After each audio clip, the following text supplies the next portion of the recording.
காவேரி விரஜாசேயம் வைகுண்டம் ரங்கமந்திரம்.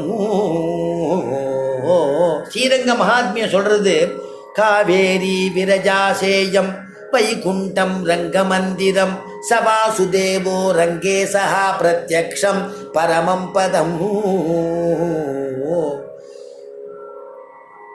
காவேரி விரஜாசேயம் வைகுண்டம் ரங்கமந்திரம். வைகுண்டம் வேற ஒன்றும் இல்லை, இந்த ரங்கமந்திரம் தான் வைகுண்டம்ங்கிறது. ரங்கமந்திரம்னா கோயில்னு அர்த்தம்.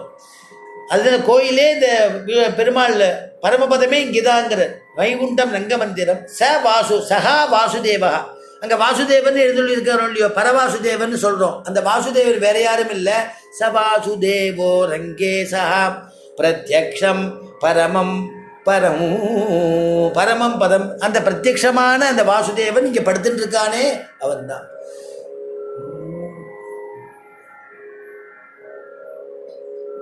அந்த படவாகார விமானத்தில் படுத்துட்டு இருக்கக்கூடிய அந்த பெருமாள் ரங்கநாதன் பிரகாசகா, பிரணவார்த்த பிரகாசகான்னு எழுதுறார். பிரணவார்த்தத்தை விமானம் விமானம் பிரணவாகாரம் வேதசிங்கம் மகாத்புதம். விமானம் பிரணவாகாரம். இந்த விமானம் பிரணவாகார விமானம். விமானம் பிரணவாகாரம் வேதசிங்கம் மகாத்புதம். அதில் படுத்து நிற்கக்கூடிய ரங்கசாயி பகவான் பிரணவார்த்த பிரகாசகா. ஸ்ரீரங்கசாயி பகவான் பிரணவார்த்த பிரகாசகா. அதில் படுத்து நிற்கக்கூடிய ரங்கசாயின்னு இருக்கக்கூடிய பகவான் பெருமாள் இருக்கிறாரே, பிரணவார்த்தத்தை, அந்த பிரணவத்தினுடைய அர்த்தத்தை ஜொலிக்கும்படியாக அப்படி படுத்துட்டு இருக்காராம். அப்படிப்பட்ட பெருமாளாம் இங்கே எப்படி கொண்டாடுறாருன்னா, ஸ்ரீவில்லிபுத்தூரை இதே பிரணவாகாரம் அகாரம் உகாரம் மகாரத்தை வச்சு கொண்டாடுறா. அகாரம் யாருன்னா அகாரார்த்தே விஷ்ணுஹோன்னு சாஸ்திரமே சொல்றது. அகாரார்த்தே விஷ்ணுஹோ அதை வச்சு தான் சொல்றா. அகரம் அகர முதல எழுத்தெல்லாம் ஆதி பகவன் முதற்றே உலகு. அதனால அந்த அகாரம் தான் முதல்ல. அகாரார்த்தே விஷ்ணுஹோ அப்படிங்கிறது தான் மெயின். அதுதான் சாஸ்திரமும் சொல்றது. அந்த அகாரார்த்தமாக யார் இருக்கா ஸ்ரீவில்லிபுத்தூர்ல? வடபத்திர சாயி. இங்கே ஸ்ரீரங்கசாயி பகவான், அங்கே வடபத்திர சாயி பகவான் வேணா சொல்லிக்கலாம். அதனால அவரும் பிரணவார்த்தத்தை சொல்லும்படியாக சேனிச்சுட்டு இருக்கார்.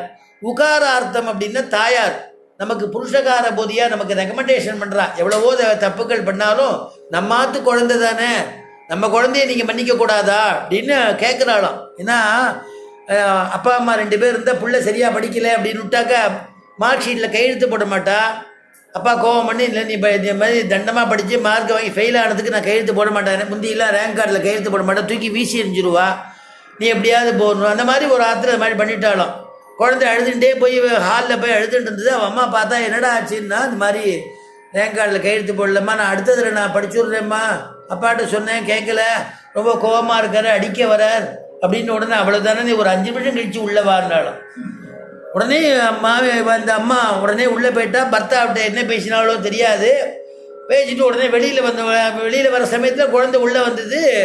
உடனே குழந்தை வராமல் பாருங்கோ அப்படின்னா, சரி கொண்டா ரேங்க் கார்டை கொண்டா அப்படின்னு கையெழுத்து போட்டு அனுப்பிச்சுட்டு. இந்த குழந்தைக்கு ஆச்சரியம். இது மாதிரி இத்தனை நாள் ரகலை பண்ணிட்டு இருந்த அப்பா ஒரு 5 நிமிஷம் கழிச்சு வான்னு உடனே கையெழுத்து போட்டு கொடுத்துட்டாரு. என்னென்னு அம்மாட்ட ஏகாந்தமாக கேட்டது என்னன்னு. அம்மா சொன்னாலும் நான் உண்மையை சொன்னேன்னாலும், வேற ஒன்றும் சொல்லலைன்னாலும். உடனே என்ன உண்மை அந்த அம்மா சொன்னான்னா, குழந்தைய போட்டு இத்தனை உள்ளே போய் பேசுகிறா ஏகாந்தமாக. பிராட்டி அப்படி தானே பேசுவள், நமக்காக பறிஞ்சு பேசுகிறாளோ இல்லையோ.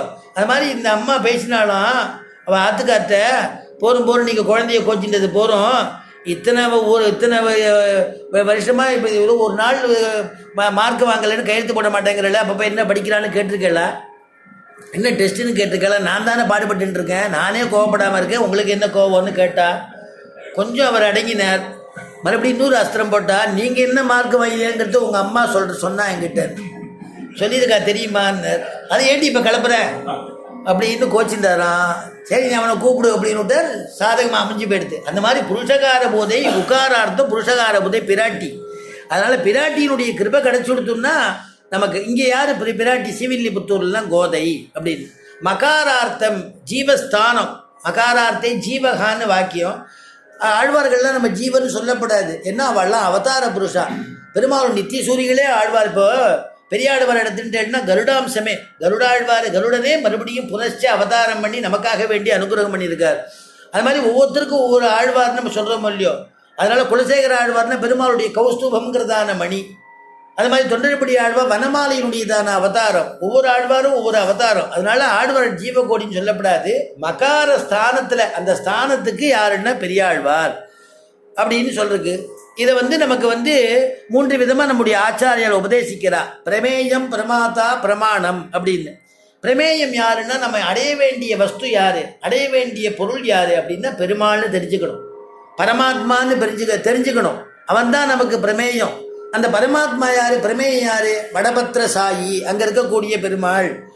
சரி, பிரமாதான்னு நமக்கு காட்டி கொடுக்கக்கூடியவா யாரு, யார் நமக்கு பெருமாளை காட்டி கொடுக்கணுமே, ஆச்சாரியால் தானே காட்டி கொடுப்பா.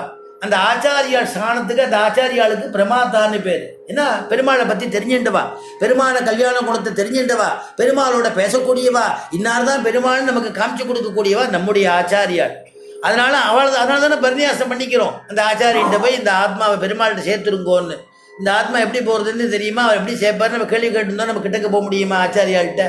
அவர் இடத்துல ஒரு நம்பிக்கை வச்சு இந்த ஆத்மாவை ஒப்படைச்சிருங்கோன்னு கேட்குறோம். அவளும் இந்த ஆத்மாவை நவநீத வாங்கிட்டு வாங்கோ, கல்கண்டு வாங்கி வாங்கோ, பூரா சக்கரை வாங்கிட்டு வாங்கோ அப்படின்னு பெருமாளுக்கு திருவாரணம் பண்ணி இந்த ஆத்மா அனாதிகாலமான ஆத்மா கஷ்டப்பட்டு இருக்கு.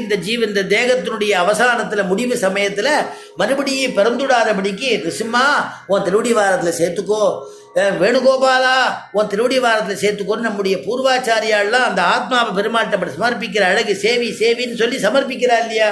அப்படி சமர்ப்பிக்கும் போது நிவேதனம் பண்ற ஆத்ம நிவேதனம்னு பேர் பரநியாசத்துக்கு. ஆத்ம நிவேதனம், ஆத்மாவை பெருமாளுக்கு நிவேதிக்கிறார். அப்படிப்பட்டவா ஆச்சாரியால் தானே பெருமாளை காட்ட முடியும். அந்த பெருமாளுக்கு ஆச்சாரியால் யாருன்னா இங்க அந்த பெரியாழ்வார் ஒரு ஆச்சாரியன், ஆண்டாள் ஒரு ஆச்சாரியன். பிரமாணம் எதை கொண்டு அந்த ஆச்சாரியல் காட்டுவா, பிரமாணம் தான் நம்புவோம்.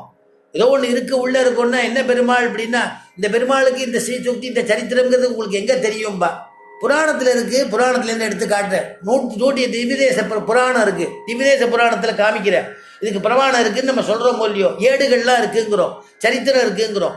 அது மாதிரி இதுக்கு பிரமாணம் எதுன்னா, நமக்கு பிரமாணம் இங்கே ஸ்ரீவில்லிபுத்தூரில் திருப்பல்லாண்டு பாடினவ திருப்பல்லாண்டு தான் நமக்கு பிரமாணம். ஆச்சாரியால் நம்முடைய ஆண்டாள் கொடுத்ததான திருப்பாவை பிரமாணம், ஆண்டாள் அனுகிரகிச்ச நாச்சியா திருமொழி பிரமாணம். இப்படி ஒரு 3 விதமான நம்ம 2 விதமான ஆச்சாரியம், பெரியாழ்வார் ஆண்டாள் அப்படிங்கிற நமக்கு ஆச்சாரியாளா இருக்கா, பிரமாதாவா இருக்கா.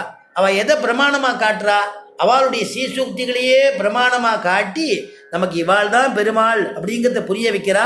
அதனால் இங்கே என்னன்னா முப்புரியூட்டியதான தலம் அப்படின்னு பேர் ஸ்ரீவில்லிபுத்தூர் அப்படின்னு சொல்லி பூர்த்தி பண்ணிப்போம். மேற்கொண்டு அடுத்த வாரம் நன்மையும் செல்வமும் நாளும் நல்குமே, தின்மையும் பாபமும் சிதைந்து தேயுமே, சென்மமும் மர